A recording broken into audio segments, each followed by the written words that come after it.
Olá, tudo bem com você? Eu quero destacar alguns pontos da lição de Scott Sabatini e do comentário de Ellen White. E o tema de hoje é a unidade da fé. E está baseado no texto de Efésios capítulo 4. E aqui em Efésios capítulo 4, Paulo começa incentivando os irmãos a viverem unidos. Porque na verdade nós precisamos, como ele diz mesmo, fazer todo o esforço para conservar a unidade do Espírito. E ele deu até alguns exemplos que no plano de Deus, sempre em todas as esferas há união. Por exemplo, ele diz que há um só corpo, um só Espírito, assim também como a esperança é também uma só, e um só Senhor, uma só fé, um só batismo, e um só Deus e Pai de todos. Então nós entendemos que no plano de Deus tudo é feito com união. Então também no meio do seu povo deve haver união.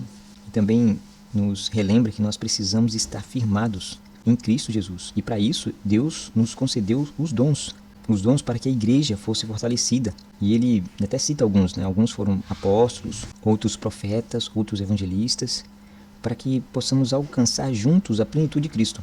E também ele destaca um ponto aqui interessante, que precisamos estar unidos em Deus, porque quando nós nos afastamos de Deus, nós perdemos essa sensibilidade espiritual de conhecer a nós mesmos e ver os nossos erros, o que precisamos melhorar. Então, o que acontece é que, distante de Deus, o pecado, ele funciona como um tipo de anestesia.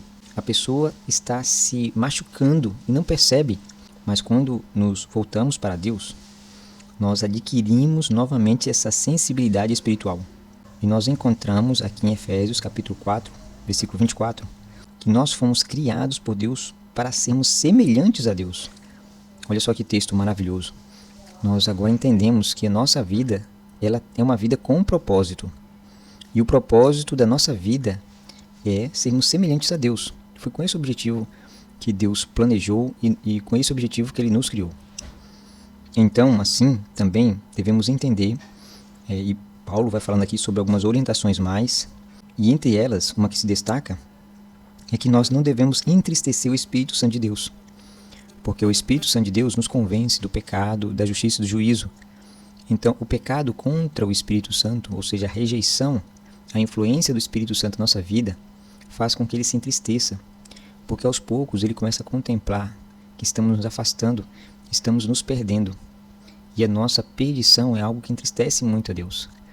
E, por outro lado, a nossa salvação é algo que alegra muito o coração de Deus. Quando nós o buscamos, quando nós temos interesse pelos assuntos eternos, isso alegra muito o coração de Deus. E aqui também nós encontramos no comentário bíblico adventista, ele mais comentando aqui esse ponto, ela diz o seguinte: nosso alvo deve ser colocar em nossa vida toda a cortesia possível e praticar todos os atos possíveis de bondade aos que nos rodeiam. As palavras bondosas nunca se perdem. Jesus as registra como dirigidas a Ele próprio. Semeiem as sementes da bondade, do amor e da ternura, e elas florescerão e darão fruto. E ela diz mais o seguinte, no livro A Fé para a Qual Eu Vivo, página 139. O céu, que antes não possuía nenhum atrativo, é agora considerado em sua riqueza e glória.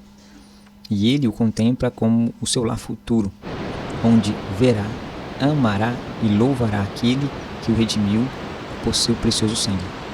E aqui também um alerta, no livro A Minha Consagração Hoje, página 276.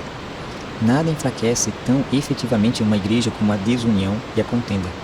E nada luta tanto contra Cristo e a verdade quanto esse espírito. Então fica o alerta aí para todos nós, que devemos buscar, acima de tudo, a união com Cristo e a união entre nós, filhos de Deus também. Que possamos lembrar disso e que tenhamos todos um bom dia.